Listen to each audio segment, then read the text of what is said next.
Próxima questão. É verdade.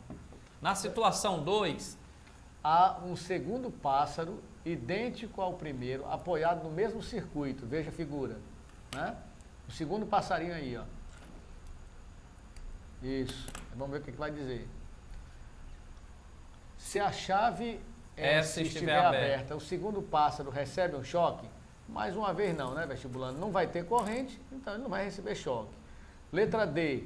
Se a chave estiver fechada, o segundo pássaro recebe um choque? Então veja. Leia aí a solução, Luiz. Solução. A chave S fechada, haverá uma corrente sim no circuito.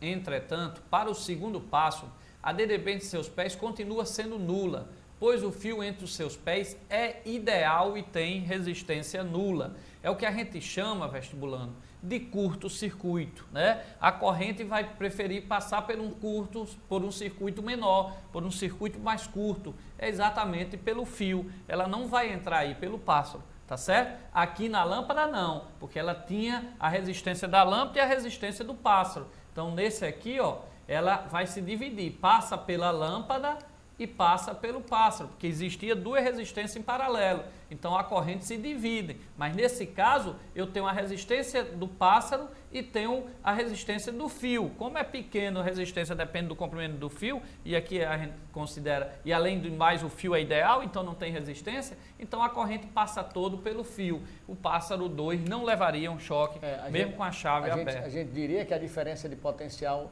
entre as duas patinhas do passarinho aí, né? Os dois pezinhos dele aí, é nula. É nula. O comprimento do fio é muito pequenininho, a resistência, lembrar a segunda lei de Ohm, que a resistência é diretamente proporcional ao comprimento do fio. Um fio pequenininho demais, a resistência é muito baixa, então a diferença de potencial nas pernas do passarinho é desprezível. Aí você não vai ter a corrente passando pelo corpo desse, ela passa praticamente toda pelo fio. O que passaria pelo corpo do passarinho seria algo desprezível. Seria o que a gente chama de curto-circuito, tá certo? Curto-circuito. Pra cá, vestibulando. É como se você pegar uma bateria e botar um fio bem fino de resistência, né?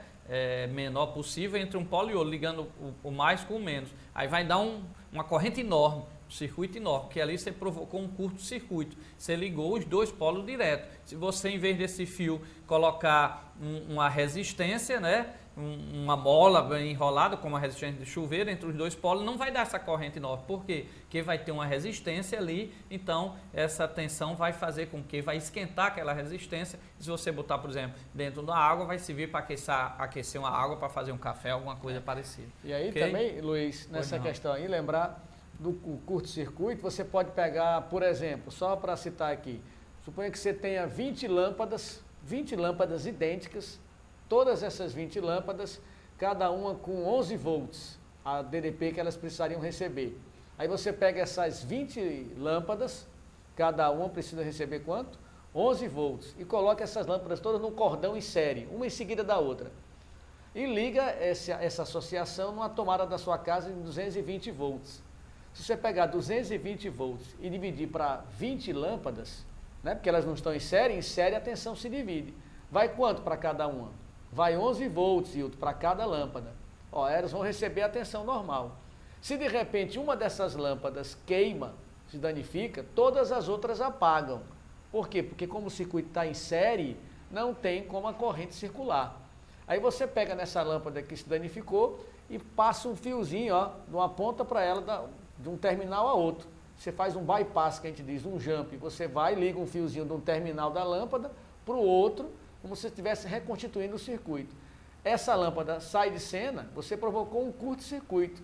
Você submeteu dois pontos distintos do circuito ao mesmo potencial elétrico. Isso é o curto. Aí você passa a ter apenas, né, Luiz, 19 lâmpadas. 220 volts dividido agora para 19 lâmpadas. Elas vão receber uma voltagem um pouquinho maior. Aumenta um pouquinho o brilho. Tá? Ok. Bacana? Continuando aí com a questão da eletricidade, ele diz, ó, o princípio da lâmpada incandescente é o mesmo desde sua invenção em 1879 por Thomas Edison. Ao se ligar a lâmpada, uma corrente elétrica percorre o fio de metal, o condutor, que se aquece e emite energia luminosa. No Brasil, as lâmpadas estavam durando pouco, porque eram projetadas para funcionar com 120 volts, enquanto a rede elétrica na maioria das cidades, principalmente lá no sul do país, era de 127.